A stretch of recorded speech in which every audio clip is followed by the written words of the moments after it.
মানুষ টাকার কাছে বড় অসহায়, বড় অসহায় এবং ছোট হওয়া, নিজেকে ছোট করে দেখা, নিজের আনন্দ, ভালো লাগা, খারাপ লাগা, নিজের জীবনের উৎসর্গ সেগুলো সবসময়ের জন্য ছোট হয়ে যাওয়া।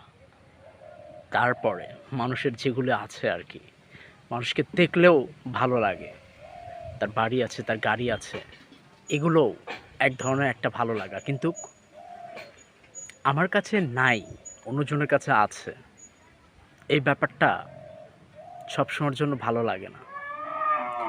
ভালো লাগানোর জন্য নিজের থাকতে হবে, নিজের যোগ্যতা রাখতে হবে। তখনই আপনার ভালো লাগবে, যখন আপনার যোগ্যতা আপনাকে ইন্সপায়ার করে, আপনার ভালো লাগা আপনাকে উৎসাহিত করে। মানুষ আছে, মানুষ মরে যাবে।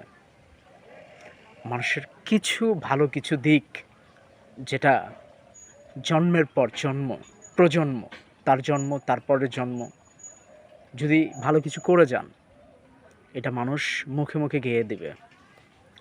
সো জীবনের ইম্পর্ট্যান্ট কিছু থিওরি আছে, কিছু পার্ট আছে, যেগুলো আপনাকে নিজেই তৈরি করতে হবে। নিজেকে সর্বদাই অ্যাক্টিভ রাখতে হবে, ব্যস্ত রাখতে হবে। আপনি ভুলে যাবেন না 2025 সাল চলে, 2012 সালে কি করে আসছেন ভুলে যান। ভুলে যান আপনি তখন কিছু একটা ছিলেন। প্রজন্ম নিয়ে পড়ে থাকা ভালো না, ঠিক আছে? বাস্তব জীবন, প্রতিটা মুহূর্তে কাল কি হয়েছে সেটা হচ্ছে প্রজন্ম, আজ কি হবে সেটা হচ্ছে জন্ম। জন্ম নিয়ে ভাবেন, প্রজন্ম হিসাব করা যাবে না।